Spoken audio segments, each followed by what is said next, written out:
sun has fallen, which means it's time for One-on-One Nightly here from the Rose Hill Studios in the Bronx, New York. Great for you guys to be with us here today. I am Brian Rabacs, pleased to be joined alongside Brij Gautam and Maddie Bimonte. We got a great crew in here for the show tonight, and guys, I feel like we're going to have some fun tonight. Absolutely. A lot of sports to talk about. I say this all the time, like this late October, early November. You're in the heat of football season. Baseball season just wrapped up.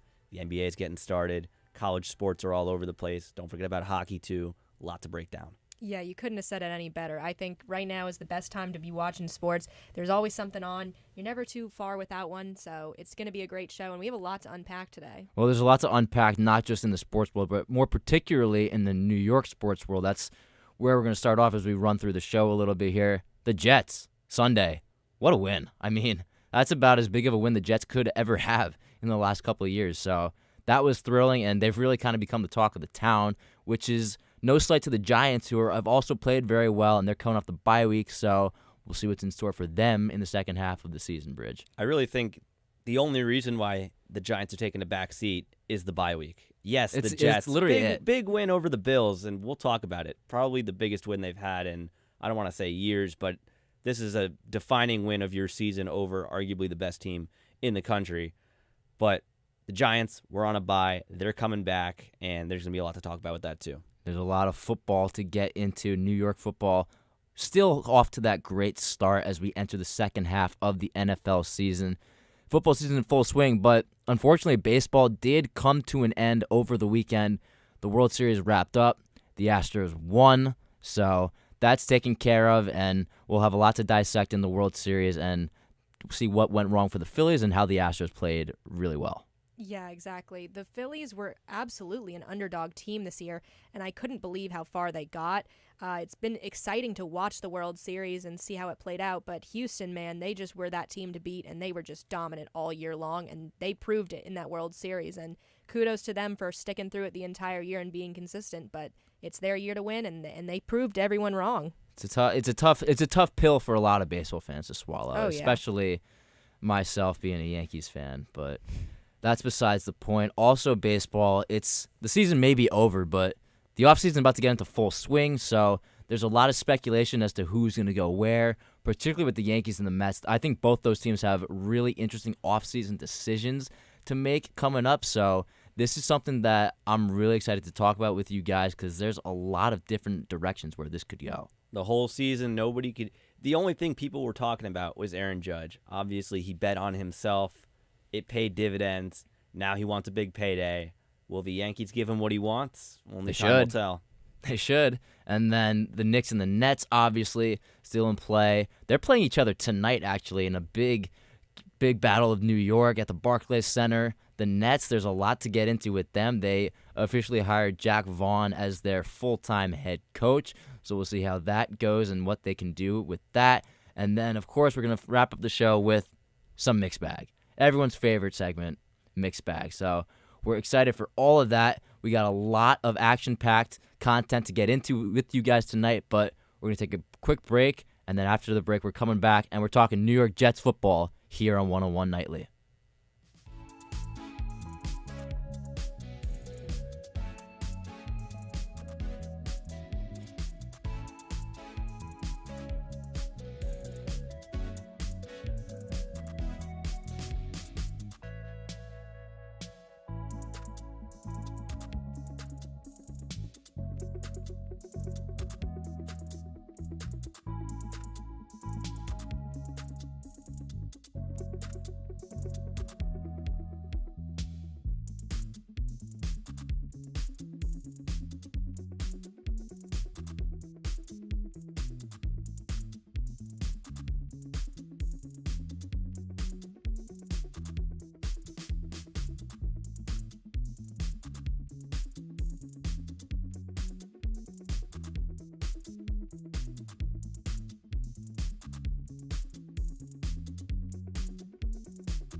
Well, they've lit the world on fire, and they're the talk of the town. So it's fitting that we'd start the show with the New York Jets. And man, it's a great time to be a Jets fan right now. They get a huge, huge season-changing win over the Buffalo Bills. I would say 20-17. This might be their biggest win in the last 5 years, Brij. This is about they're playing their best football right now, and they're beating the best team in the league. The best team in the Buffalo Bills. Everyone came into this game saying, okay, the Jets, they have no shot. The Bills are going to destroy them because they played that tough game against the Patriots the week before. And look at them now. They're beating the best team in the league. So really, going the rest of the way, you really have to think that who can't they beat? Right. I mean, Johnny got his ice cream yet again. And I think when you look at the Jets, like you said before, they'd surprised everyone, but I think a lot of people attributed their success to a strong defense and not Zach Wilson, right? Mm-hmm. You lose arguably your best offensive weapon in Breece Hall. He's gone. And everyone's like, well, there goes the Jets season. They make a move for James Robinson, which actually kind of worked out this last week. What I'm trying to say is that I don't think a lot of people thought the Jets' success was sustainable. And you lose to the Patriots, who you haven't beaten in, 5-6 years? 7 years? You lose to your rival there in a game that a lot of folks thought, hey, maybe this is the time for them to break the streak because the Patriots sure aren't what they used to be. Belichick still has the Jets' number. Regardless of that, going into the Bills game, I don't think anyone thought they had a chance. I went on NFL Friday, WFUV Sports' NFL podcast, and when we were doing our picks, we spent maybe 10 seconds. Bills, Bills, Bills. That was it. We didn't give the Jets a chance. Vegas didn't either. Nobody thought the Jets were going to be in this game. And they played their brand of football. It was a low-scoring game. Their defense kept them in it. They pressured Josh Allen all afternoon long. And at the end of the day, Zach Wilson made just enough plays to get his team to win. You can't say enough about this defense. This defense has been playing unbelievable so far in the season, and the main piece of that is obviously Sauce Gardner, who's just been as good of a first-round draft pick as you can have right now. He's got the best odds to win Defensive Rookie of the Year, and he's just been playing out of his mind. He had another interception on Sunday. Granted, that Josh Allen did not play a good game throwing the football, but he's been making plays, and he's been amazing in coverage, and you have to love what he's given you so far if you're the New York Jets. You have to love it, and I think you also look at Sauce as you bring in, the more young talent you bring in, I think the more excited the fans get about the team. When new faces come up that you don't know about and they start surprising, obviously a first-round draft pick, it's not surprising per se that he's playing well, but to be playing as well as he is in his first year out of college as arguably one of the top corners in the league already, I mean, no one wants to throw at this guy. It says a lot about your team. And the reason why you said Josh Allen had a poor game, well, it's because the Jets' front seven was pressuring him, forcing him to make bad throws. It is a total defensive effort. Starts at the front line, forces a bad throw, and look who's there in coverage. It's Sauce Gardner. Sauce Gardner and DJ Reed on the other end, too. He's been Can't playing forget about him. Both of them have been great, and this is about as good of a cornerback duo as you can have in the league right now. And who would have thought this about the New York Jets? Because if you remember last year, this team was dreadful on defense.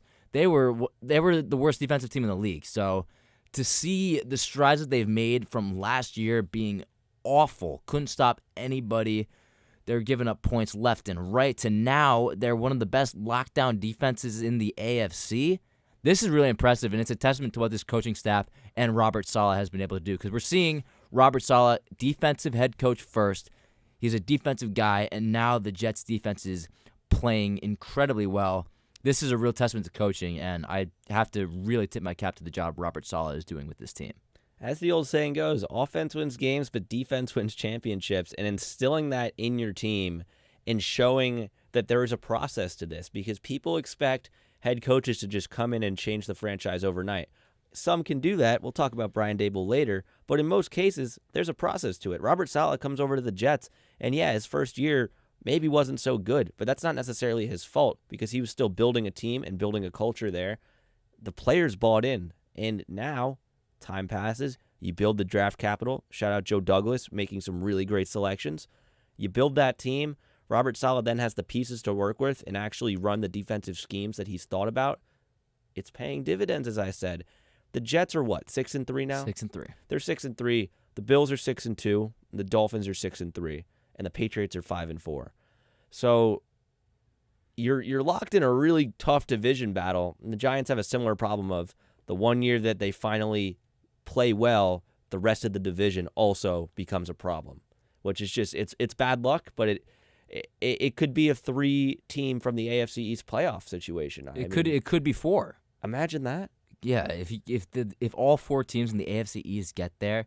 Now the Jets, I mean, they have a bit of a tough schedule down the stretch, so we'll see how that kind of works out for them. But I mean, when you came into the season, you think, okay, Bills obviously top dog, Dolphins a playoff contender, Patriots can't deny them, and the Jets are the clear cut worst team in that division. Yep. And now they're in second place, I think. Yeah. It's remarkable what they've been able to do.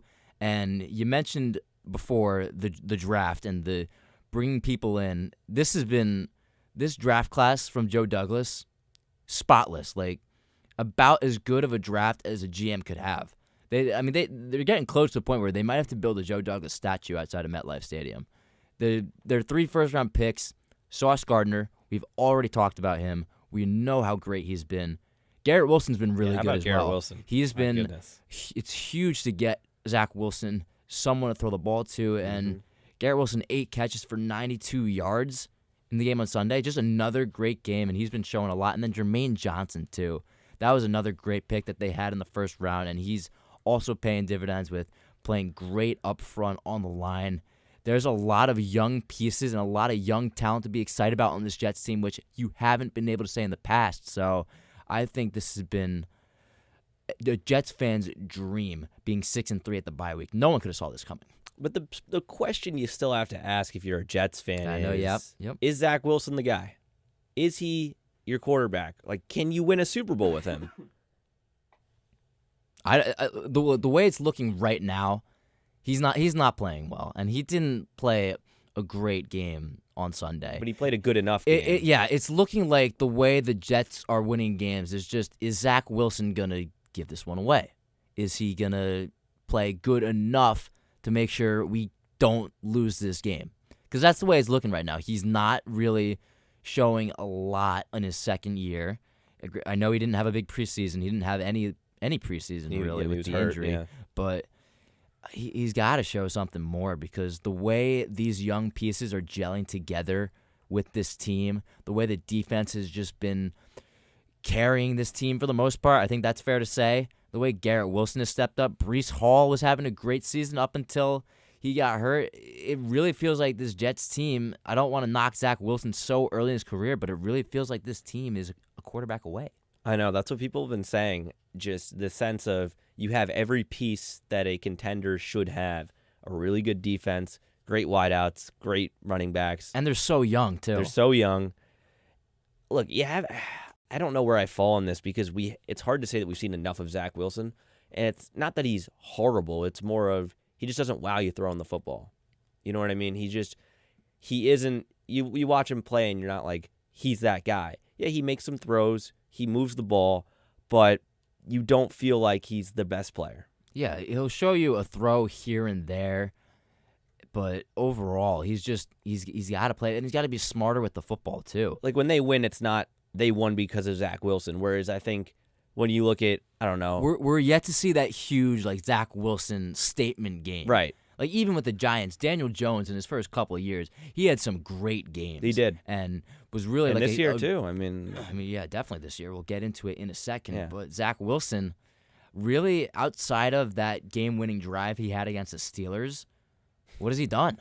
Yeah, I mean, look, to me, he's had one like really strong drive all season, and outside of that, it's just been he's played okay. It's okay. But it's Which, good enough to as a quarterback win. of the New York Jets, second overall pick, you got to show more than that. Yeah, it's tough because they had the guy who's in Carolina now. What's his name? That would be Mr. Sam Darnold. Yeah, they had Darnold for a while, and he was a top pick as well, and he wasn't the answer. He was seeing ghosts when he played against the Patriots. Like I think it's a testament to how tough it really is to draft well. Yeah. Because you look at the top 5 or so quarterbacks in college, you have a top 5 pick, you're still rolling the dice no matter how well a player is playing in college. You could be a Heisman winner. you don't know if that's going to translate to the next level because it's just the NFL is just a different game. You're playing against grown men, not kids anymore. And we've given Joe Douglas so much credit already for the great draft picks that he's had and he's brought into the New York Jets. But, I mean, you could argue the biggest one that he's had is Zach Wilson. And if he gets that wrong, it's going to slow down the process and really just slow down the Jets' trajectory, which if they drafted the quarterback the year before, they would be on fire right now. And probably what the Cincinnati Bengals were last year, but I don't think anyone really feels that the Jets are at that level right now because they don't have the quarterback. If we want to revisit the draft, the 2021 draft, right? Lawrence is off the board at 1. The Jets were between, obviously, Wilson. You have Trey Lance, who went to the 49ers. You had Justin Fields, who went to the Bears. And you have Mac Jones, who went to the Patriots. 5 quarterback selections in the first round. We're saying, okay, maybe Joe Douglas didn't make the best choice. Who out of those guys would have been a better choice? I really couldn't tell you. It's definitely, yeah. Are they better off with Justin Fields? Probably not. No, probably not. Mac Jones is average Mac Jones, to below Mac average. Jones, I think we know what Mac Jones' ceiling is. I think Mac Jones and Zach Wilson have a lot of similarities, to be honest. Sure. And who's the other guy? Trey Lance. We don't even really know because you can't even say anything about Trey Lance. Right. He and Lawrence at 1. Nothing you could have done about that, but he hasn't been amazing. He's missed on a lot of throws. He's getting a little better. He has a real head coach this year, but I think it's tough because you go into that draft thinking we need a quarterback. Wilson might have been their best guy on the board at that point. I don't know if you say you're taking a quarterback. I can't tell you another guy who I should have taken over him. And I'm definitely not saying that Zach Wilson's not the quarterback of the future for the Jets, but he's just not really developing in his second year like we saw Joe Burrow did last year. Right. Justin Herbert had a great second year. Mm-hmm. So I just think the Jets, they got to see more of that because if he can give that, the sky is the limit for this team. And especially when you look at the schedule the rest of the way, because now you're 6-3 at the bye week. You just beat the Buffalo Bills. So the mindset, they're bye this week. Yeah, they're on bye. And then so the Patriots. The mindset has to be, if we can beat the Bills, we can beat anybody. Yeah. So you look into this next game after the bye against the Patriots. Right.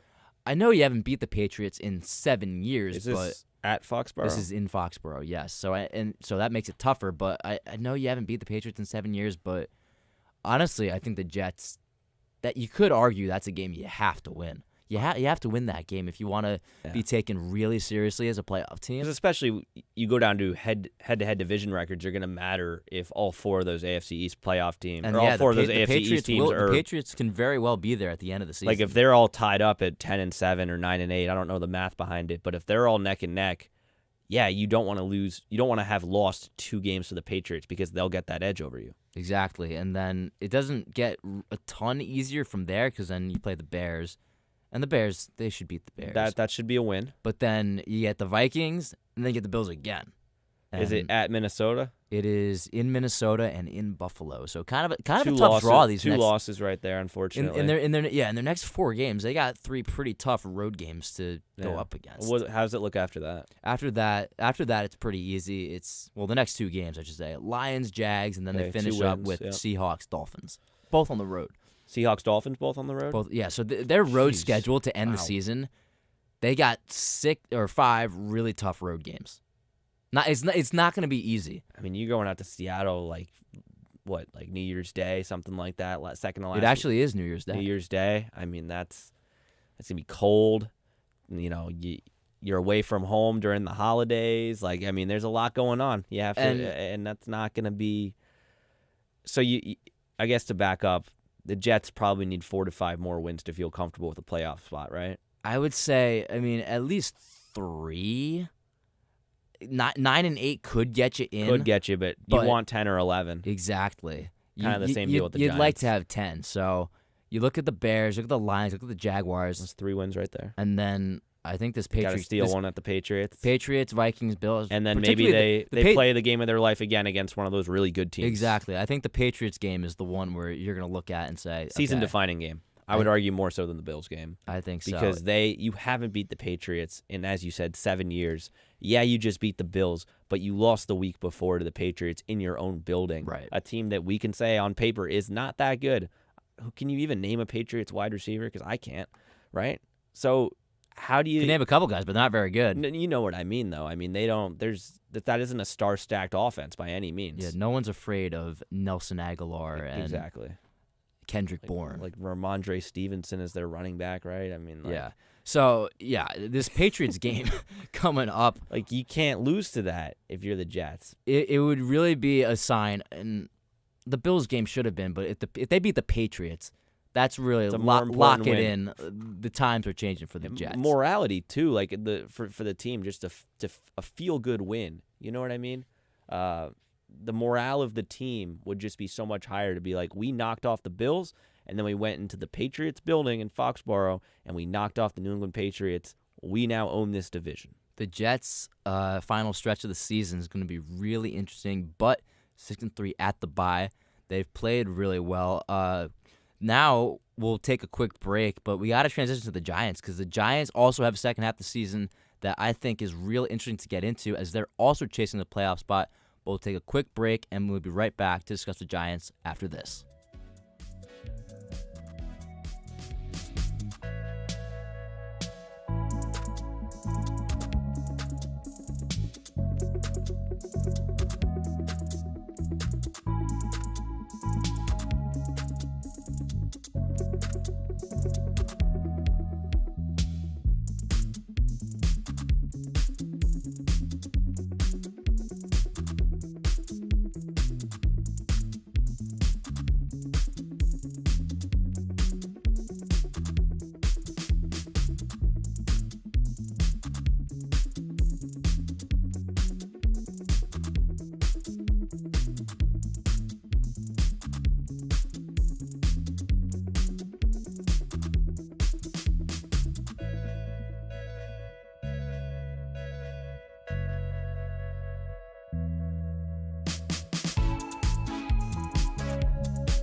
We're here back on 101 Nightly. Brian Rabacs alongside Brij Gautam. Brij, the Jets were an interesting subject, but the Giants, we also got to talk about them as well because they got a second half of the season where they're also chasing a playoff spot.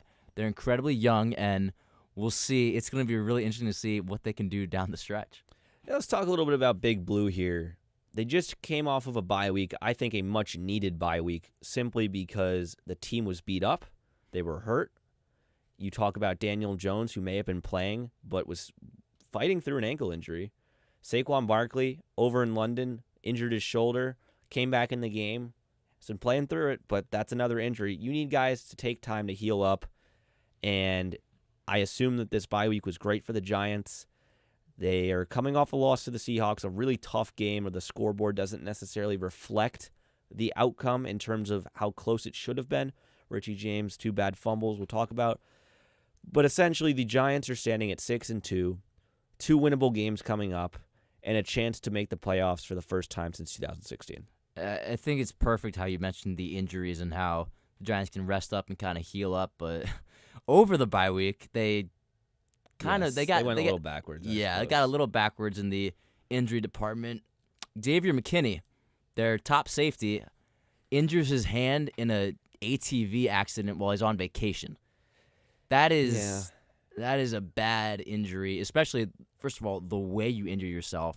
You're hurting yourself on vacation. Reminds me a lot of a fireworks incident with Jason Pierre-Paul. Just a, what are you doing, dude, situation. Yep, and then now, even bigger, that now one of your top safety's out. Yeah. He's out for at least 3 to 4 weeks, and they're not even sure he's coming back because Dable was asked what his status is and said he wouldn't say anything. Yeah, he was like, we'll see. Yeah. I don't as a Giants fan, I don't like hearing that. Questions, yeah. I don't like hearing that at all. So it's a killer loss, not only because he's a great player, but he's a leader on this team. He's a captain. He's a captain. Xavier McKinney, big locker room presence, stepped up big last year. One of the lone bright spots of the 2021 New York Giants, which is why he was named captain this year.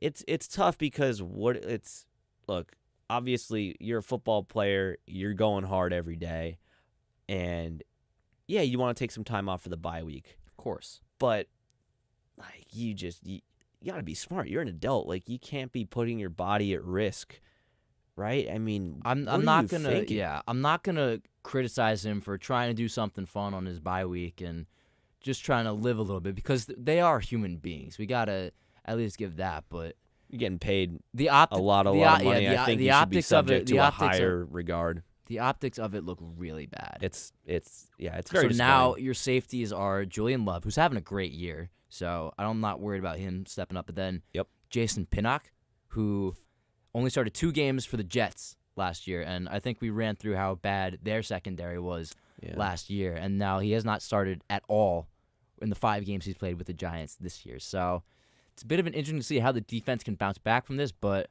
I would say I trust Wink Martindale to kind of keep the ship going in the right direction. I'm not that worried. I think Wink will figure it out. I think the Giants will be fine. I just think it's a little tough to lose a guy like that. When you look ahead for the Giants, 2 really, really big games. A lot of people are going to laugh like, oh, they're playing the Texans and the Lions. Yeah, they're big games because it's the New York Giants, and no game is a guarantee, but these games give you a really good shot to win, and if you win both of these games, you're in a really, really good position to make the playoffs going to that last month. I mean, yeah, if you win these 2 games, you're going to be 8-2. Yep. 8-2 going into that Thanksgiving game against the Cowboys. Yeah, you win that, you get a 10-day rest, you're 9-2, and you only really need to win a couple more games, and if you get lucky, you can win a lot more. Now, I don't want to get ahead of ourselves here, but you cannot lose one of these 2 games at home to the 2 arguably worst teams in football. I know the Lions just got a really big win against the Packers. Packers are not a good team, but a good win for their morale and for Dan Campbell. I was happy to see them get that win. Yeah, well, the Lions, though, they're a feisty team. They're a feisty team. They play hard under Dan Campbell, and they've shown last year and this year that they're prone to that upset win. They are. And their defense is horrible, but the Giants' offense isn't great. And it can be horrible at times. And then I will tell you, both of these games will be very close. They will be decided by less than 1 possession. Yeah, there will be no blowout.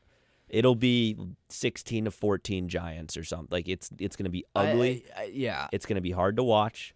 This Texans game is not going to be a good win if they do win. It's how they play. It frustrates me to hear you have that mentality, because they should.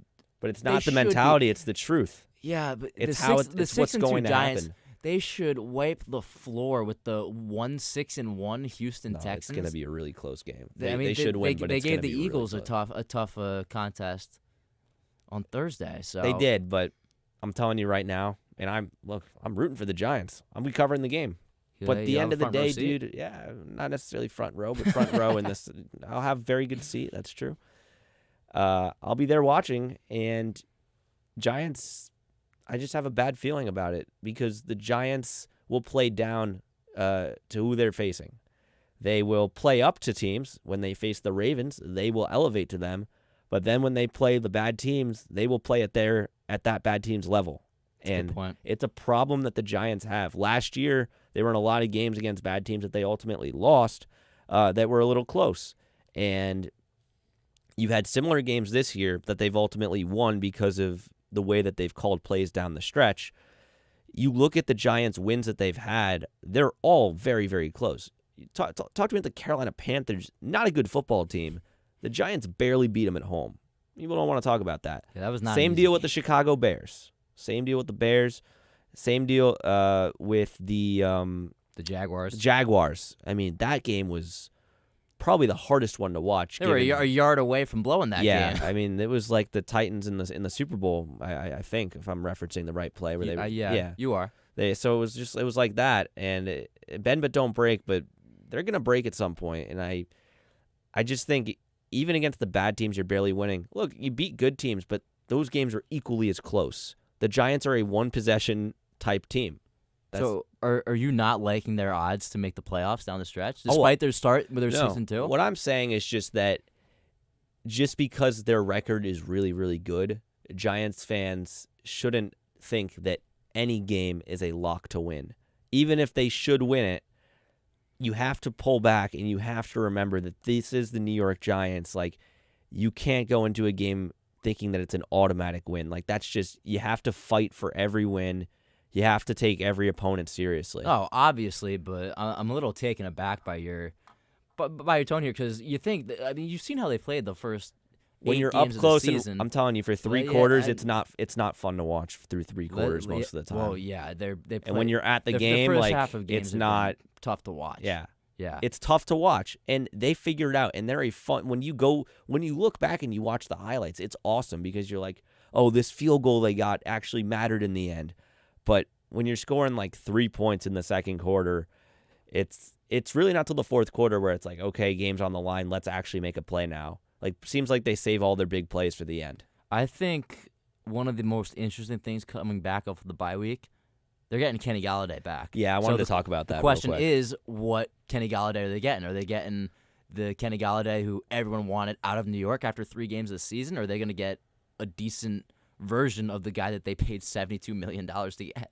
I think a lot of people have talked about how thin the Giants are at wide receiver, and they have to remember that they gave Kenny Galladay this huge contract. This guy was a Pro Bowler with the Detroit Lions.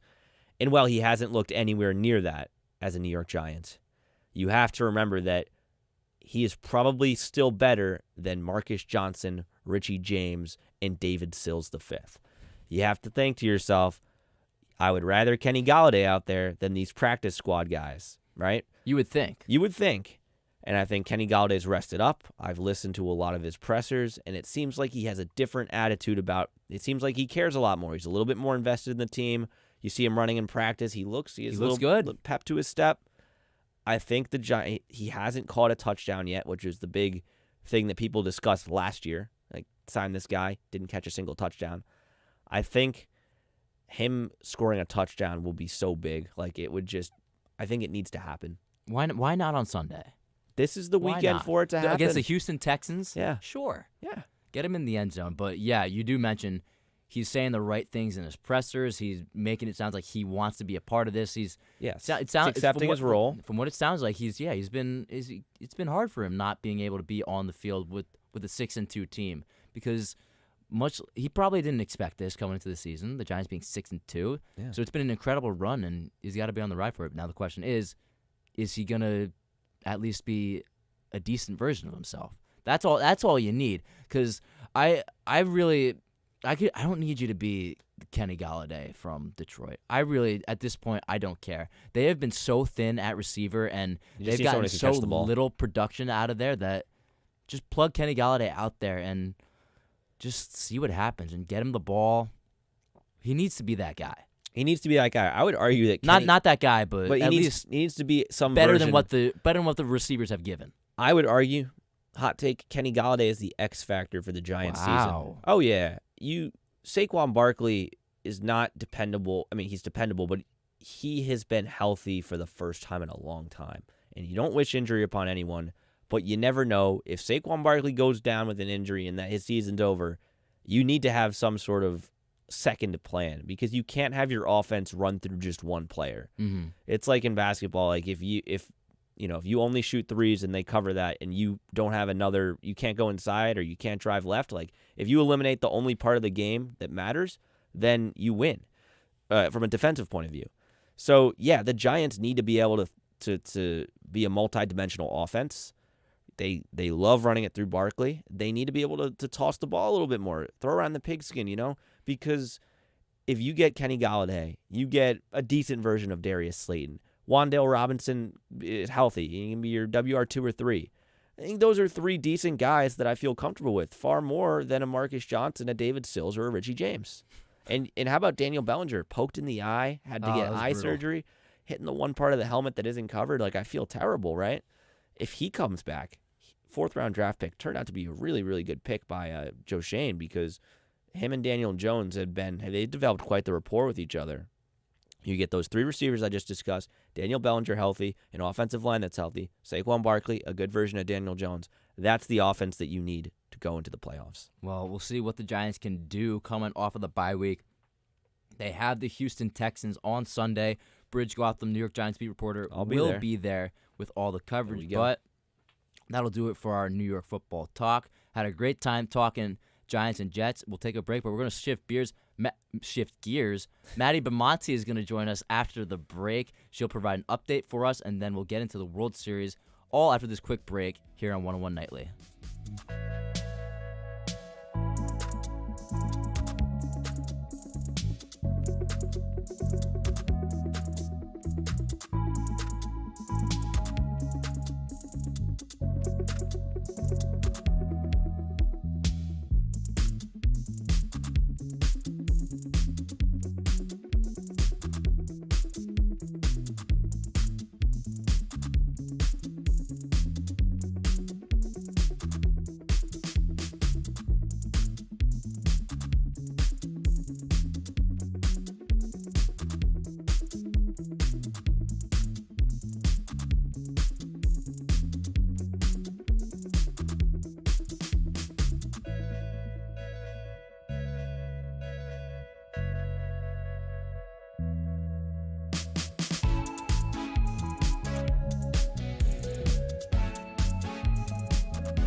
Welcome back to the show. 101 Nightly, live on YouTube until 10 p.m. Brian Rabacs with Brij Gautam. Maddie Bimonte is back with us in the studio, and she's going to provide us, before we get into the World Series, a nice little one-on-one scoreboard. Over in the NBA, the Utah Jazz just lost their lead against the Atlanta Hawks. Right now, it's 86-82 Hawks. The Detroit Pistons and the Boston Celtics are at it. That game is 86-73 Celtics. It's a New York showdown in Brooklyn tonight as the Knicks are taking on the Nets. That score is 80-55 Nets. And speaking of the Nets, suspended Kyrie Irving met with NBA Commissioner Adam Silver yesterday to work on a path going forward regarding his suspension. All is quiet in the New York hockey world tonight, but expect a lot of action tomorrow. The Rangers will square up with the Detroit Red Wings at 7, and the Islanders will be home against the Arizona Coyotes at 7:30. Lastly, some big baseball news as the New York Mets have given their star closer Edwin Diaz a 5-year, $102 million contract. With the one-on-one scoreboard, I'm Maddie Bimonte. Thank you, Maddie, and we'll shift into the World Series, which ended on Saturday night. The Houston Astros take care of business against the Philadelphia Phillies in 6 games. The Astros win the 2022 World Series, their first since 2017, and there's no asterisk on this one. From what we understand, the Astros playing it clean with a great team, and they came in. They're the favorites coming in, and Maddie, they were able to get the job done pretty handedly. Yeah, they've just had a great roster this year. They've brought in some really talented people. That World Series MVP, Jeremy Pena, absolutely incredible to watch him. He has been insane over the past season, and he really led this team. And while the Phillies were hot and they had that one home run heavy game, it was really Astros this entire series. And there is no asterisk this time. It was fair and square, and they really worked hard, and they got this one. Yeah, I mean, listen, as a Yankees guy, it's tough to see the Astros win a World Series where, admittedly, this one's legit, and this is the one that they wanted to have because this kind of quiets the narrative a lot. I would say it's never gonna really go away, but this definitely quiets it down that they can win without cheating. We knew they didn't really need it because we knew they had a good team, but this kind of solidifies that, yeah, they're a great team and they're not going anywhere for the next couple of years. I mean, you sweep through the American League very easily. The Mariners put up a fight in the sense of the games were close. You had one of them going 18 innings, which was a really, really tough way to end your season if you're a Mariners fan because it was at Seattle. You had fans basically staying 6 hours. I don't know how long that game was. And this was the first time that there had been a playoff game in Seattle since 2001. So over 20 years. And that's a tough way to lose. So the Astros break their hearts. Obviously, we know what happened here in New York. The Astros owned the Yankees, as they have the past few years, which is a sad thing to say. And they go into the World Series. You face a team in the Phillies who nobody thought would be there. We've talked about it a million times. They overperformed. And I think most experts obviously predicted the Astros to win. They were the better team. They won 20 more games, or 19 or 20 more games than the Phillies did in the regular season. On paper, they were a much better team. The Phillies were hot at the right time, but I don't think anyone should be surprised about this result of the World Series. Oh, you mentioned the experts predicting them winning the World Series. I just want to throw out there that on Nosebleeds, I predicted Astros in 6, and the Astros won in 6. So the experts have spoken. Not to pat myself on the back. There you go. But that did happen. But this was the result that was supposed to happen. The Astros were much better. They're probably supposed to win in 4 or 5, if we're being honest. Yeah, 6 games, you would think, okay, you're being a little generous, but the Phillies, credit to them. They did hit when they needed to, but the Astros overall, this team was just too good. Their lineup was great. They have great starting pitching everywhere you look. Any guy they throw out there is dependable to get the job done, and then you get a good start from your starting rotation, which they got for the most part, and then you just turn it to a filthy back end of the bullpen with Hector Neris, Brian Abreu, Rafael Montero, and of course, Ryan Presley. You can't hit those guys. Yeah, there was no hole in this Astros team. Yeah. Not at all. Go ahead, Maddie. I'm glad you brought up the starting rotation because their starting rotation was so important for this because the thing going in with the Phillies is the Phillies pitching, while good, their real star was the hitting. They were there to really hit home runs, really slug it out, and the only thing you need to compete against that is good pitching. And aside from the McCullers game, when you have a guy that then goes, 6 scoreless innings, 9 strikeouts like the next game and completely decimates the Phillies lineup, like it's crazy to see that. And then you have Justin Verlander, who's just been always good, and he's been good for the past couple seasons, who just completely just outperformed Syndergaard and the bullpen for the Phillies.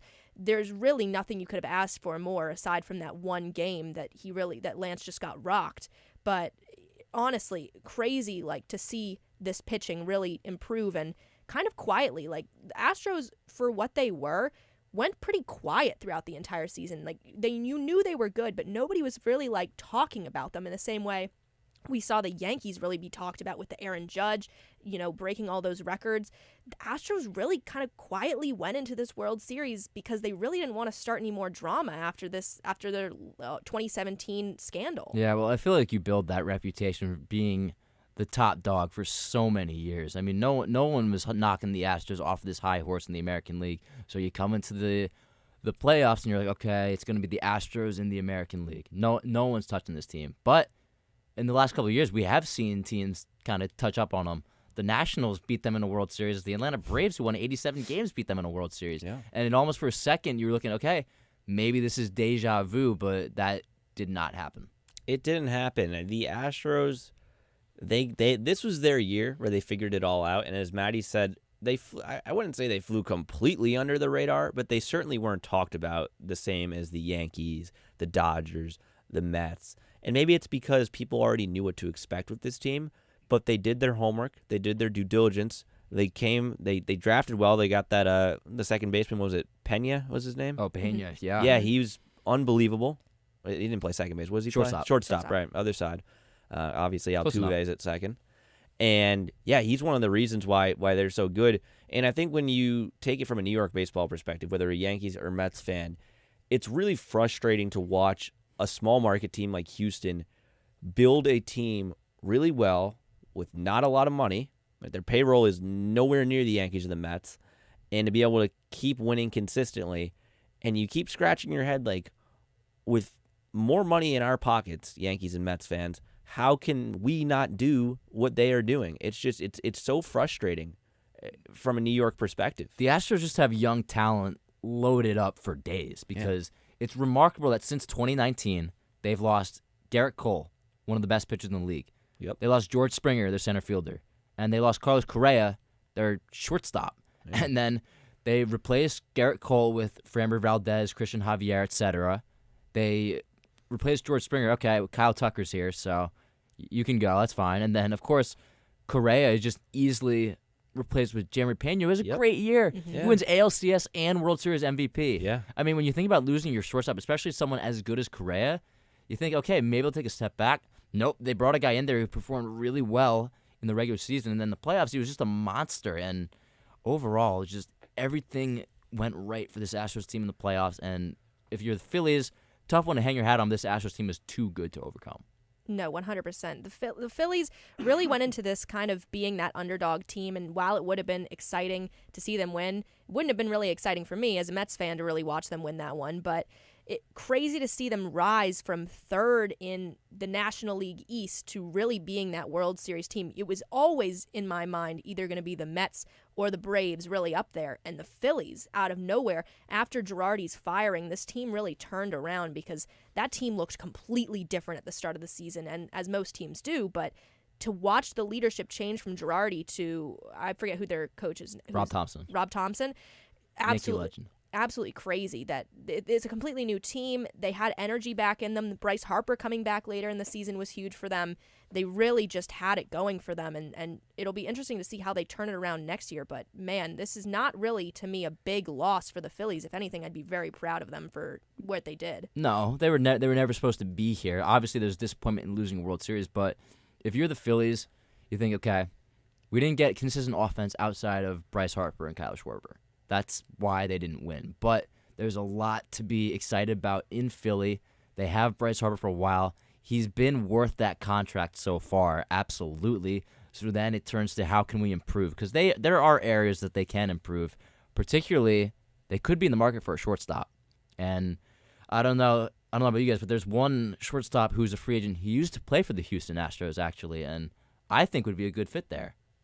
Could be very interesting. I don't know. The Phillies are in a weird spot just because I think every time a team overperforms, you think like the whole expectations change. Like we talked about with the Giants and Jets. Now all of a sudden you're a playoff team. You think you should make X, Y, and Z moves. Like you kind of have to back up and think about where you want to spend this money. Well, Dombrowski's been more than willing to spend money. The Phillies have opened the checkbook for Bryce Harper, and they spent a lot of money on Kyle Schwarber and Nick Castellanos, who have their flaws in their own right. And yep.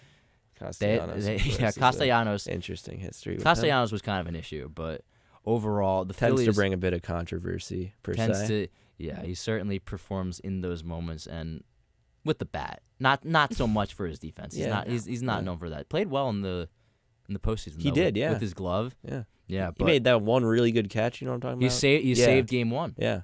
Saved Game 1, and also great for playing the Braves series too. Yeah. But there's room for this Phillies team to get better, and if they can get better, if they can add that marquee shortstop, maybe a Correa, maybe a Trey Turner, I don't know, Maddie, the Mets might have to watch their backs a little bit. I don't know. We're gonna talk a little bit more about the Mets offseason, but I'm not too worried if the Mets really don't get Trey Turner. He's not top of my list, mainly just because we already have a shortstop. I'm perfectly happy with the shortstop position that we have right now. Your guy, your number one guy. My guy, yeah, my guy. And so I'm not too worried about that. I think the Phillies have a lot going for them. I think the Astros have a pretty good lineup right now. So, it's going to be a crazy offseason and see how it develops. But, man, I just got to shout out the Phillies defense drastically improving in this World Series because they were just not a good defensive team at all, period.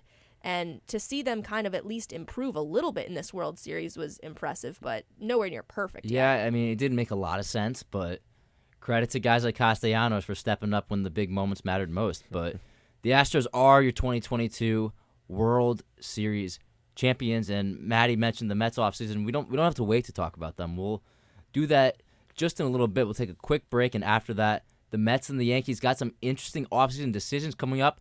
We'll break into all of that after this quick break here on 101 Nightly.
Brian Rabacs, Brij Gautam, and Maddie Bimonte bringing you one-on-one nightly tonight until 10 p.m.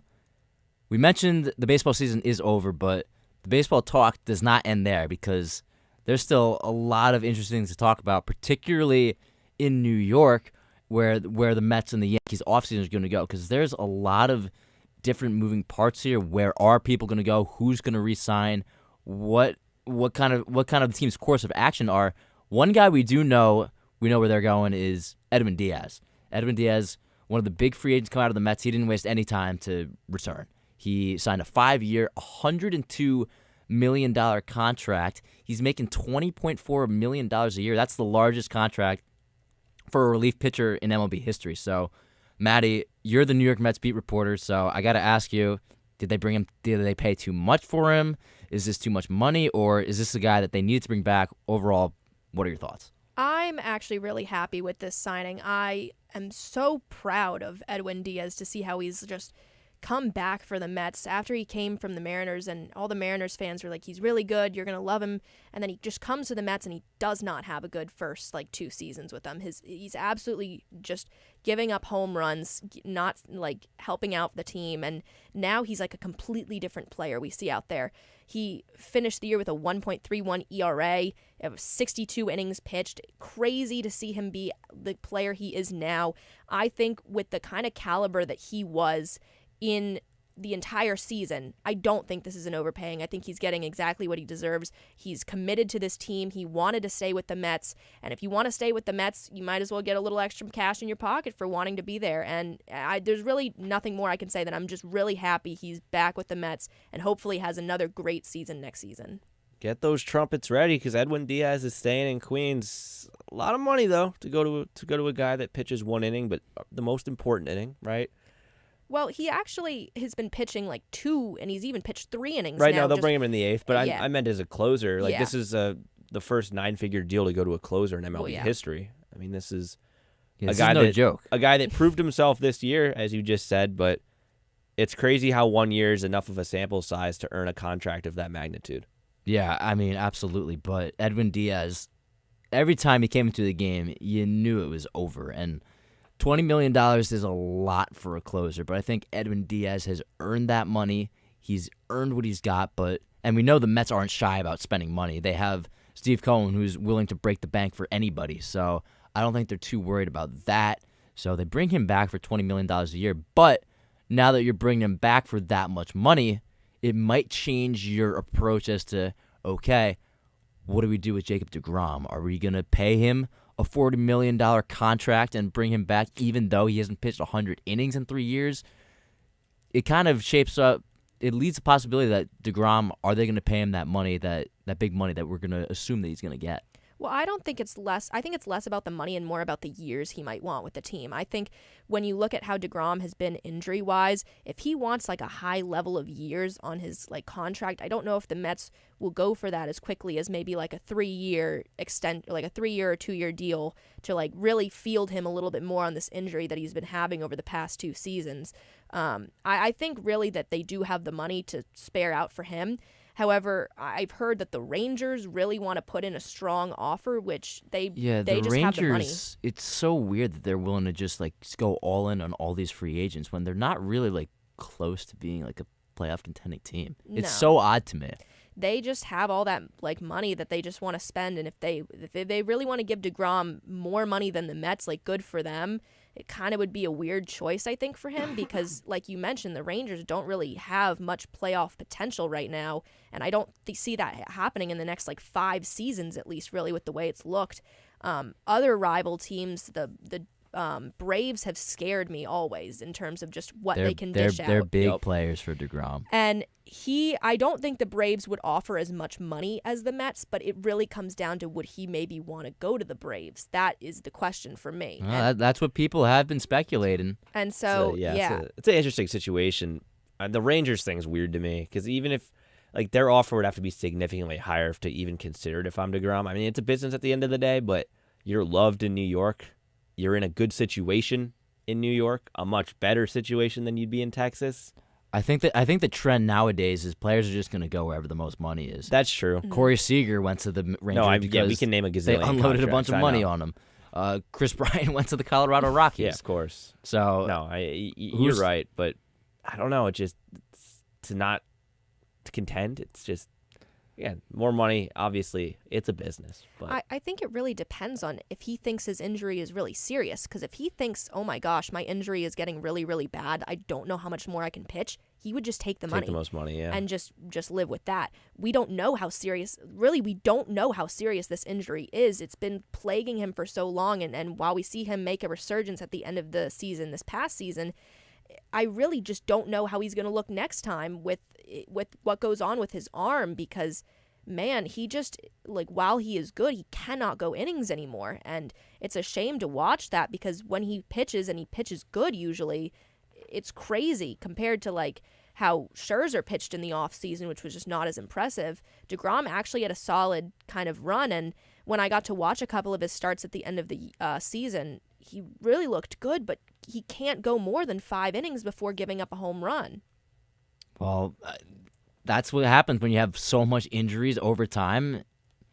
I'm sorry. He's not the same pitcher he was in 2018, 2019. He can be really good, but I don't see him winning any Cy Youngs because he's not going to pitch more than 100 innings a year. He's just not. Yeah.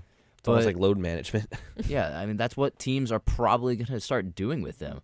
Also, free agents for the Mets. Chris Bassett, that's a guy you want to have back. Yeah. Absolutely. Brandon Nimmo. I think the general impression I'm getting is Brandon Nimmo is out the door.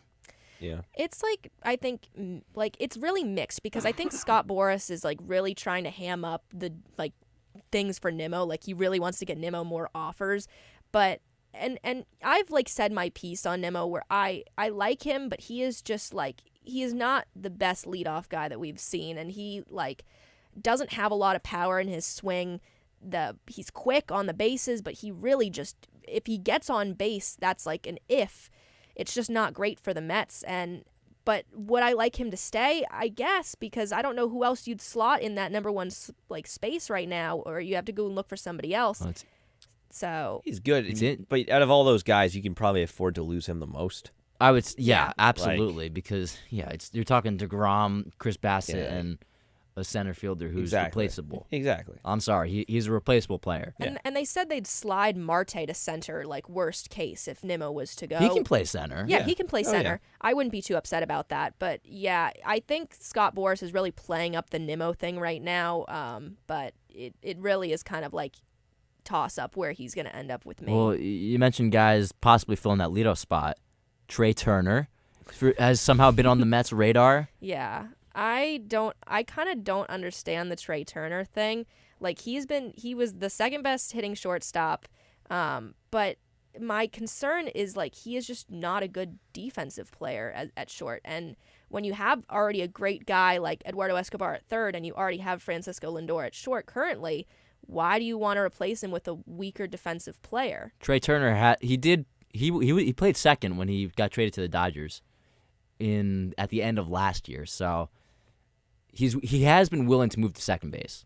So issue is then you have won't rule it McNeil. out. Do you want to pay that much money for a guy to play his position? Probably that not. isn't I don't know. like- I've been seeing Trey Turner on a lot of teams' radars, which is interesting, and the Mets are one of them. Yeah. It's odd. It remains to be seen, but Well, definitely odd. Another team that has Trey Turner on the radar, the Yankees. The Yankees have so many interesting directions that they can go in with this offseason, and first and foremost, it all kind of relies on what are they doing with Aaron Judge? Is Aaron Judge coming back?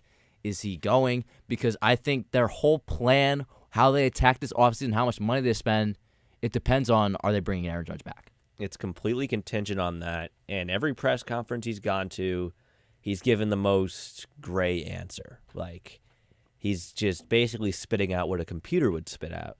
I'm not sure. I will weigh in my options this offseason. Like, okay, but I mean, I feel like if he really wanted to come back, he would say that. Not that he doesn't want to be here, but like if he was certain that there was something behind the scenes already set, you would be able to tell in those press conferences. There clearly isn't. He is clearly going to test the waters, and I think some team's going to offer him too much money, and I don't think the Yankees should match if it's too absurd. Ooh, yeah, Brij, I kind of fall in the exact same way of thinking that you have. He doesn't seem completely all in about coming back. He says he wants to come back, but, Yeah, clearly, I don't like that attitude. clearly that he's not. coming back at a price that he likes, and a lot of that could be just his agent's words coming out of his mouth so he can get the bigger contract. But Yeah. if you were to ask me right now, put on the spot, is Aaron Judge coming back? I would say no. I would lean 55-45. He's not coming back. I would say that's safe. I think it really is just like PR answers he's been given. I think that kind of breaks it down. I think also the uncertainty with Rizzo is a big thing because I feel like if Rizzo was to stay, maybe he would lean a little bit more favorably. But I think it all goes back to the start of the season when they're negotiating this contract and they just can't get it done. And he kind of saw it really at the negotiating table right then.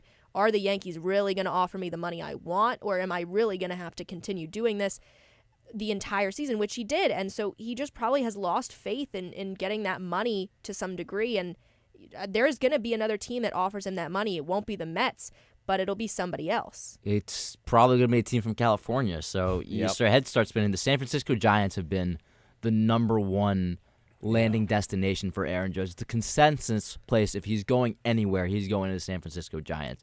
Because it's been reported now that they will not be outbid. That's the Okay. report. Yeah. So, and you were saying it earlier, if there's a line that the Giants go to, what's that? What's the line that you're not willing to cross for Judge? I would say it's like around 45 mil for like 9 or 10 years. Definitely not. No, God. What was it was before the season? It was 8 years, 2 something. What did they offer him? I know they 7 or offered him 8? like $29 million a year. And what was the 30 total million. value of that contract? It was $270, which I- was a fair offer. I think that's what he's worth.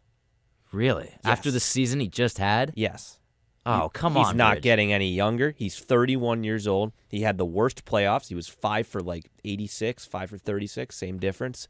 That's a outlier though. So you're telling me if you sign him to a 10-year deal, you can't wait to see those last 5 years of Aaron No, Judge I know. from Yeah. ages 36 I to know. 40, paying him $45 million a year. That's a really smart decision. No, it's not. I understand your line of thinking, but when Yes, you're paying, you'd love to have him for the next 3 when years. you're paying Aaron he's good. Judge, when you're giving this contract, you're paying for the first 5 years of that deal where he's still going to be an elite player. And who knows, Yep. maybe he'll be like a David Ortiz where he's great at age 39 or something. Yeah, I mean, he'll definitely start DHing pretty soon. That's Yeah. the transition guys like that are bigger make. I mean, I don't know how soon, but in his late 30s, yeah, he's going to be DHing for sure. Well, there's more than Aaron Judge. That's the main focal point, obviously, with the Yankees offseason. But Anthony Rizzo, Yep. I think whether Judge or not comes back, whether he comes back or not is going to dictate where Rizzo goes. I'm pretty sure Rizzo wants to be back here, Yeah. but I think if Aaron Judge goes, if he leaves, it's going to provide a lot more uncertainty. And I think that's the case for a lot of Yankee free agents. Kind of blows everything up. Mm-hmm. Yeah. Like, I 'Cause he's just, so important to that room. if Yeah. Judge leaves, it's what do the Yankees really do? Because the word rebuilding is not a word that they like to use in the Bronx. If Judge leaves, they're going to break the bank for somebody. You They think? have to get Because a you big already name have all player. these assets. You have a Giancarlo Stanton who you're paying a lot of money to already. If Anthony Rizzo comes back, obviously contingent on Judge, but you have a lot of good pieces. Plus, we got to see a little bit of Peraza, right? And you can see Volpe next year potentially. Guys that are young coming up, like maybe they might make an impact. It's possible. It's possible. I just think right now, I knew Rizzo was going to opt out regardless, but he's another person that I just don't know if he will really wants. I know you say he wants to stay, but if he gets a good offer, I think he's gone. I really think he might be gone. I don't know where he might be headed on that one because I don't know which teams are really interested in him right now, but I think you give him the number he wants. I don't think he really has tons and tons of loyalty to this team because of how he saw the Judge negotiations go so far. Yeah, And they there's- extended the qualifying offer to him, right? They extended the qualifying offer to him, But I think he should.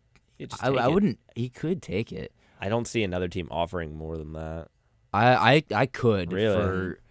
Listen, the shift is going away. Yeah, The shift is gone after. It's gone next year. Yeah. So, and the consensus is that Anthony Rizzo is going to be one of the biggest beneficiaries of that. So you add into that his great defense at first base. he's good, but He's- again, he's getting older too. He's not getting younger. Strikes out a lot. He doesn't strike out that much. He hit like 220, right? Batting average is an overrated stat. I mean, Besides the point, that's not great. are the Yankees going to bring in any big names? Are they bringing in a shortstop? Because I don't they think so. have issues at shortstop. We know about the issues at shortstop. IKF is just not the guy that you really wanted to see out there. So really, I don't know why the Yankees wouldn't make a run at Trey Turner then, or just, at least throw him a bone and see what he says. Like, the guy has already been with big name franchises like the Dodgers, so he can play in a big market.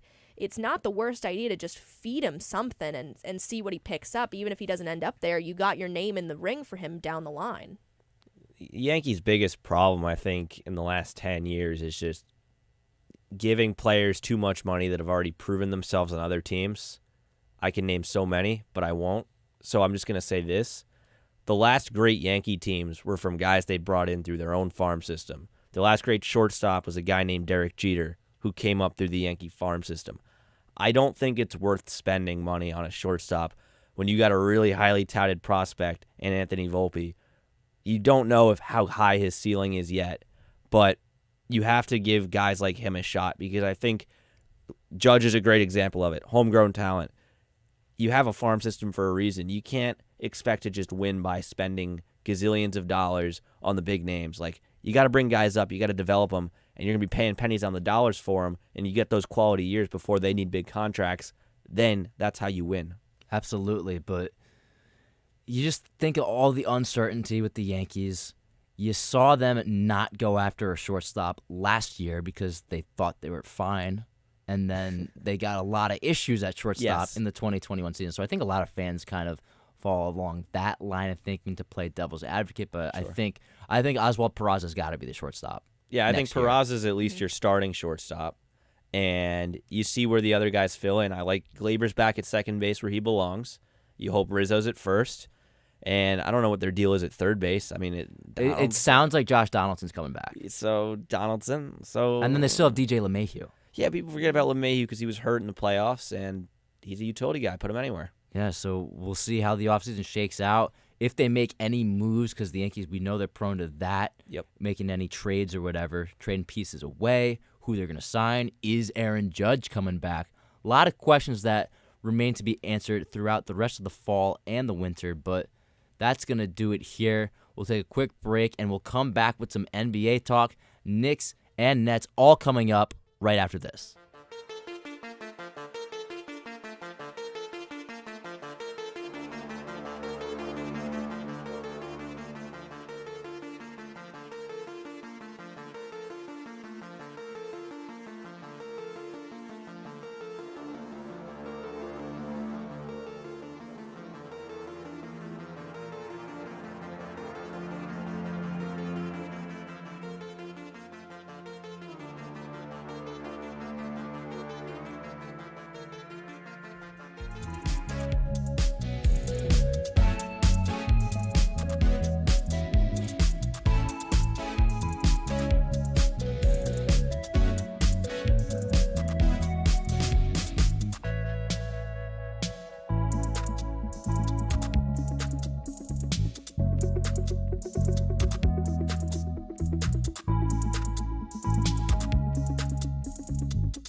Welcome back into One-on-One Nightly.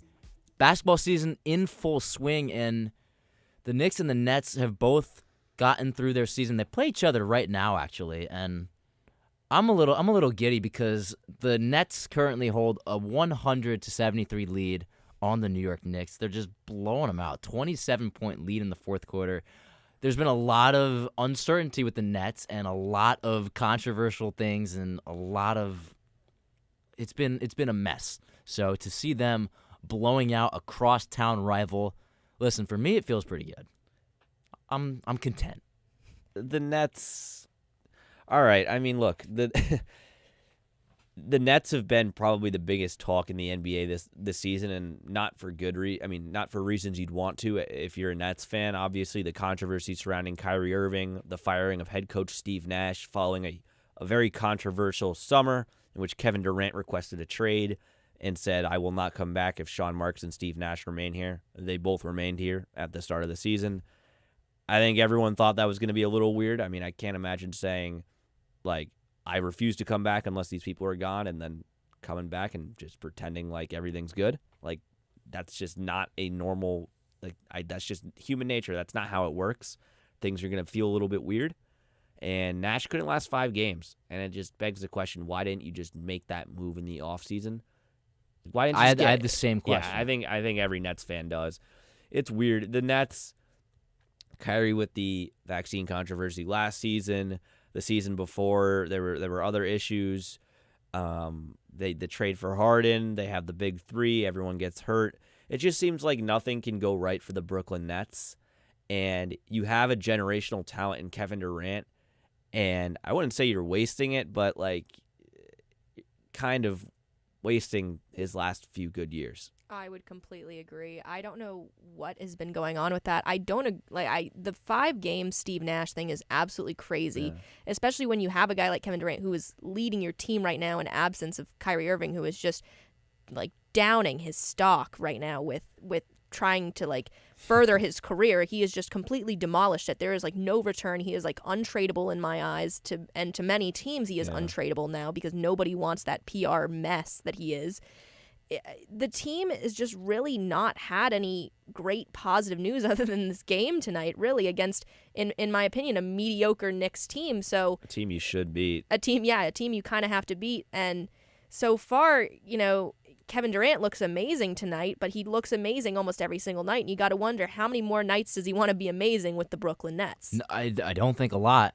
I'll tell you that. He didn't want to be here this year. No. So I can't imagine he's thrilled to be a Brooklyn Net right now, and you can kind of see why with the whole dysfunction of the front office and the Kyrie stuff. So, and Ben I think Simmons. I mean, Ben Simmons hasn't really helped a lot either, and there's speculation Kyrie might not come back at all. So they might blow this thing up at the trade deadline. They really could do that because their ceiling's not very high going forward. Going to the Knicks. This is a tough pill to swallow tonight. You're losing. This was a game. Okay, you can take advantage of a dysfunctional team that's been struggling and missing one of their best players, and you just lay an egg like this. This is just another tough blow for the Knicks. Yeah, I think if you're the Knicks, you still feel pretty good about where you are this season. You're going to be 5-6 after tonight. You're still a really solid basketball team. You're New York's team too, something the Nets can't really say, unfortunately. You have the fan base, and you have a team that is fun to watch because of all the young talent they have. Something the Nets had 3-4 years ago, led by D'Angelo Russell. The reason why Kyrie and KD chose the Nets over the Knicks, it was a well-run franchise with a lot of young talent and emerging stars. And, yeah, that's the team you want to go to because you could argue just like the Jets are a quarterback away, as we said earlier, the Nets were a superstar or two away from a championship-caliber team. Kyrie and KD go there, and then they get rid of all that. They make the trade for Harden. You get rid of Jared Allen, who is an elite rim protector. You lose Karis LeVert. You lose all the guys that made the Nets, the young, gritty Nets, who they were. There was that one playoff game. You probably remember it well. Jared Dudley getting into a fight with the 76ers. I love that. That was Brooklyn Nets basketball. That was hard-nosed, New York, blue-collar, Brooklyn Nets basketball. They had the fight of a really team, and everybody cared about the team. And then you blow it all up just to spend money on these big-name free agents, which made the team seem more exciting on paper. But in the end, it didn't pan out well. And back to the Knicks, you have young talent. You have an Obi Toppin, who's now going into his 3rd year. You have an Emmanuel Quickley. You have a Cam Reddish. You have an R.J. Barrett. You have guys that are really young and that are still looking to make a name for themselves in the league. Then you add Jalen Brunson, who is great with the Dallas Mavericks. Solid player, but a guy that you needed a ball handler if you're the New York Knicks because they haven't had a true point guard in so long. To have that guy, it really rounds out the Knicks really well. Might have overpaid a little bit for him, but I think you're willing to do it just to be able to get a guy like that because there weren't that many guys on the market. So to close, yeah, the Knicks aren't the Nets in terms of the stars they have. They have a bunch of mediocre guys and a bunch of young guys with high upside. So I think, yeah, the Nets are blowing out the Knicks right now. But if you're a Knicks fan, hold your head high because I think the future's a lot brighter than it is in Brooklyn. I think completely. I think you really hit it there. I think with the Knicks, there's a lot of room for growth with these guys. I think RJ Barrett has not hit his ceiling yet. I still think he's going to improve. Having Cam Reddish alongside him, fellow Duke teammate, that's another huge thing. I'm glad to see Reddish actually getting to play more this year. He was not playing like at all last year because of Thibodeau's weird roster that he always assembled. Rotations. But he's much better defensively now. He's looked much better than before. That's just obviously because of playing time. You give the guy playing time, he's going to develop, and he can be that guy for you on defense. Jalen Brunson, who the acquisition was just a headache to watch, but now is just really impressive offensively. He's just great. Like you mentioned, he is the ball handler they need because when you have guys on your team like Julius Randle, who's so wishy-washy, you never know what you're going to get with him. Can't have him taking up the ball. It's not his job. It is not his job, and he is, while doing well tonight, he has those nights where he like does insanely well. He puts up 30 points, or he goes nights where he's like going to score 12 tomorrow. He scores whenever 12. the next play. Like, that's just how it goes. So it's nice to see that this lineup at least is getting some good performances from that starting five, with Randall dropping 23 tonight so far, Brunson with 14, Barrett with 16. So you're at least getting guys into this double digits that you want to see, and you're rounding it out and obviously getting more people in there. Grimes not being there right now with his foot soreness that's going on, that is definitely like a tough pill to swallow, but Reddish gets playing time because of that. So you get trade-offs with that, so you kind of have to work around it. But when Grimes comes back officially and really gets to play like at the amount of time he used to play, it's going to be a good, I think, matchup for the Knicks, and I think they really can make improvements here. And I can't count out the Nets here. They have good players. It's literally just all the headaches, I think, going on with this team chemistry. When your team is just not working together because you got guys like Kyrie Irving bringing down your team, you're not going to perform well on the court. You got Kevin Durant, who just wants to be out at this point. There's nothing more you can do. And with the Nets, they obviously can make improvements as well, but I think looking at it down the line, the Knicks really kind of can be the better team this season if they really work hard. Yeah. Well, I wouldn't go that far. If the Nets have their pieces, I'm not going that far. But the Knicks, they've had an up and down start to the season, so we'll see how. The NBA in November is always hard. Yeah. True. When the season ends and you ask me to reference something from November, we're not going to remember. Right. Well, I wish we could keep this going, but we're going to have to cut this because we got Mixed Bag coming up. We got to get Mixed Bag in here, and I'm really excited for this. So Mixed Bag coming up to close out the show here on 101 Nightly after the break.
All right.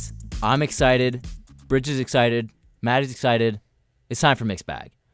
We all love mixed bag here, so we're going to end the show with a little bit of fun because it wouldn't be one-on-one nightly without mixed bag. That's true. Absolutely You got to have the fun. So Let's get into it. you know the drill. We got a hat of questions here, and we'll pull them out, and we'll read them, and we'll have to give our honest feedback, our answers. So first question.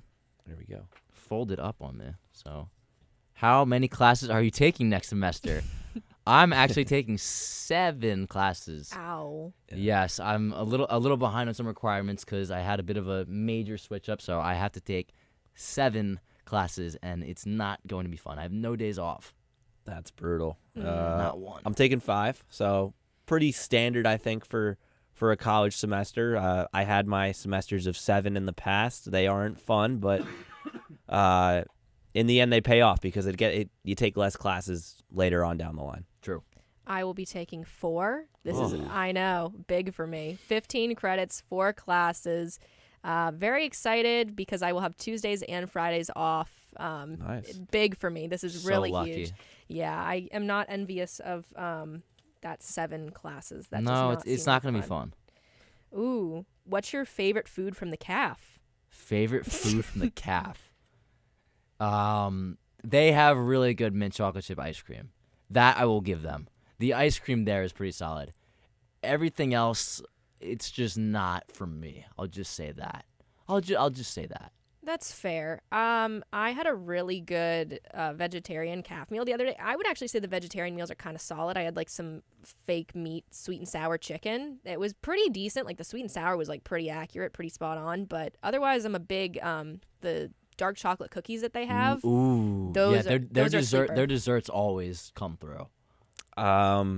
It's tough. A lot of it's not for me necessarily either. I think they nail breakfast though. It's a Oh, consistent product. great take. Sausage, Amazing take. bacon. They make good home fries, tater tots. You name The it. tater tots, right, tater right, tots are up, good. right up my alley. Great way to start your day for sure.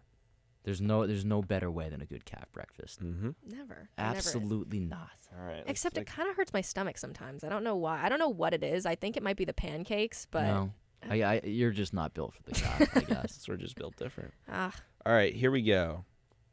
Ooh, this is a good one. Favorite stadium food? Stadium food. hmm. Ooh, if someone else wants to jump in here, please do, because I kind of want to think about this. I do have a favorite answer, and while I do love a good hot dog when I go to the ballpark, my favorite thing I've ever had at a stadium has to be at the Rangers Stadium. They do these prime rib dip sandwiches with like the au jus and the pickle. Absolutely, hands down, the best thing I've had at a stadium. It was pricey. I say it probably costs more than your ticket. That, yeah, well, it was not good. That or the pastrami sandwich at the New York Mets Stadium is absolutely, like, hands down really cool too. Listen, I'll be honest. I'm not very adventurous when I get food at, say, Yankee Stadium or wherever I go, or the Barclays Center. But I don't know. I don't want to give the traditional chicken bucket answer at Yankee Stadium because that's usually what I get. Yeah. That's usually what I It's get. a safe pick. It's a good pick. It's pricey, but it gets the job done. Yeah. So I guess I'll roll with that. I don't really have anything that sticks out. Actually, they have buffalo boneless wings at the Barclays Center that are pretty good. Yeah. So For me, I mean, I just can't go wrong with a couple dogs at the game. Throw in fries, chips, you name it. I just think it's a classic meal and it's timeless. oh sure, Mm-hmm. anything. You gotta like a good classic, like always gets the job done meal like that. Exactly. The best deal too was that at the end of the season, the Mets had like $5 hot dogs or like something ridiculously Something the cheap. Yankees will never do. And it was, No. let me just say, I enjoyed that $5 hot dog more than anything in And the that's world. still overpriced. It should be $2, maybe $3. A good hot dog will always sign me up for a good hot dog. All right, so so this question asks, what's your Starbucks order? And then it specifies everyone answer except for Maddie. I don't ever go to Starbucks, so I've never don't- stepped. I don't have an I don't answer. think I've ever stepped foot in that Starbucks. Well, guys, since you don't all right, go, to save this question, you might have to answer us. yeah, since you guys don't have an answer, I'd love to give my answer. They clown me because I get the same thing almost every single time, but I do get 2 different things. If it's a hot day, I will get the iced black tea lemonade, and I get it sweetened, so it's like an Arnold Palmer. But if it's an everyday, like I need a coffee, I get my hot almond milk latte. I always get it before my Ram nights. It's a staple. It's always good. I know what I'm getting. Not too sweet. It's just what you need, and they clown me for it. But it's a staple drink. It's an easy choice. I know what I'm getting myself into. I don't need to jazz it up with the caramel or the crunch or anything. It's simple and classic. You got to block out the outside noise. Exactly. You got to just stick to your craft and do what's right for you. Mm-hmm. Yeah. It's big. All right. I'm picking a different question. No. Oh, wow. Oh, God. Mixing up the Please bag. read it. Because it's a catered question. I know exactly who wrote this question.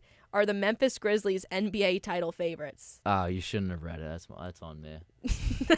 That's on me. We can just choose a Julia different one. Moss is behind the glass, and she's... No. Not even close. They're not winning. No.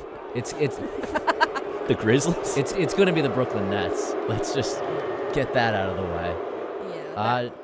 They're all right. I mean, I don't see them. Yeah. I don't even know why they're in the Western Conference. They're on the East they're in the Coast. East. Mhm. That's always doesn't make any always been sense. so weird to me. The But- Pelicans, too. They got to fix that. I don't know what's going on with the NBA conferences. New No. Orleans is they're Eastern time, right? Or they might be Central time. I don't know. I It's think still close enough. I know the Panhandle, I think, stretches to Central, and they're west of that. So, but they're not California. it doesn't make a lot of sense. How many more questions do we have, Bridge? We have 2 more. Oh, wow. Flying through this. I'm not gonna. That one I don't want to do. So we've gotten 2 of these in a row. So, What are you guys writing? this might be the best question in the whole hat. Oh, boy. What's your Mount Rushmore of Fordham athletes? Current Ah. only. Oh. Current only. only. Only. Okay.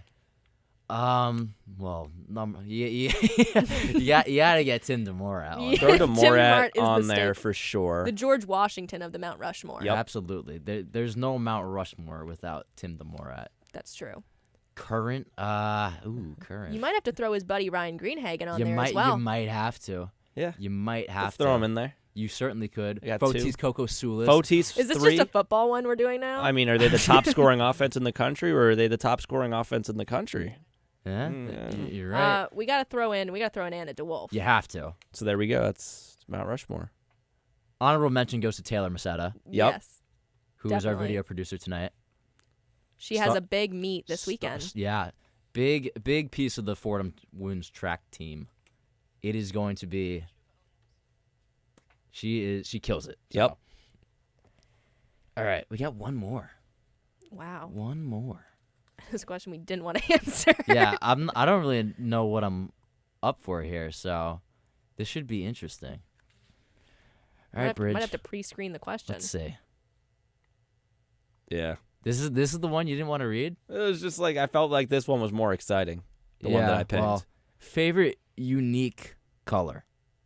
Favorite unique color. So It's like I So, guess like, what, not the what are Roy we G. Red or blue? classifying as a unique color? Anything on like Roy a- G. Biv is not Is unique. not that's not in play. okay. I would also say like pink is not in play. No. Oh. So it kind of eliminates every color basically. Does a maroon count? I would say Like a nice little a maroon is a maroon? fun little because color. listen, Fordham. we need to get the Fordham colors Yeah. in here. Mhm. You have to. So I think Great Taylor I think, Swift song too. Sure. Yep. Definitely. I'm more about the color. Yep. But give me maroon. Lock in my pick for maroon. I think that's I like that pick. I think that's the best pick of the night. Yeah, it Mm. probably is because I'm trying to think. Because every other color that you consider unique would be like light blue, like just variations of like existing colors. You know what I mean? Sure. So, I mean, it's hard to pick out a color. I'd go dark blue, Giants blue, Like a nice little like navy. Big blue. Navy or like Giants blue. kind of a Like a royal? combo because I actually love Giants blue, but I think navy's a great color too. Throw on a navy blazer, dress up a little bit, but I think it's like you're not totally dark as in like a black color, but you still have that sort of navy's a great color. I like that. Yeah. I'm a big forest green fan, but I'm gonna also Forest green. I'm gonna give a little shout out to chartreuse. I think it gets a bad rep, but I think it's a cool color. I think Chartreuse. it's like a yellowish green. I've never It's heard a- of it. It's a really cool color. Some people don't like it because it's got yellow in there. I know yellow is a controversial color, but I think it's kind of fun every once in a while. It's very spring. Gives me nice Ah, There we go. little energetic. So yeah, I think it could this. be a Can we see it, Brian? Listen, I didn't. It's okay. Yeah, I'll show you here. It's a nice. It's nice- that. just a nice bright color. Yeah. Spring. A nice bright color. Spring. I Yeah. like that. I like that. Flowers. Okay. Mhm. Yeah. I can get That's a behind good that. pick, and that is a good way to end Mixed Bag and the show. So it was a great time talking to you guys, obviously, but that'll have to do it for now. Sports director of WFUV is Bobby Chaffardini, and a huge shout out to the people behind the glass, Annabelle Watson, our radio producer, Taylor Macetta, our video producer, and Julia Moss, supervising producer as well. So, from Maddie Bimonte and Brij Gautam, I am Brian Rabacs. Thank you so much for listening to One on One Nightly. Have a great night, and of course, One on One Nightly is a production of WFUV Sports.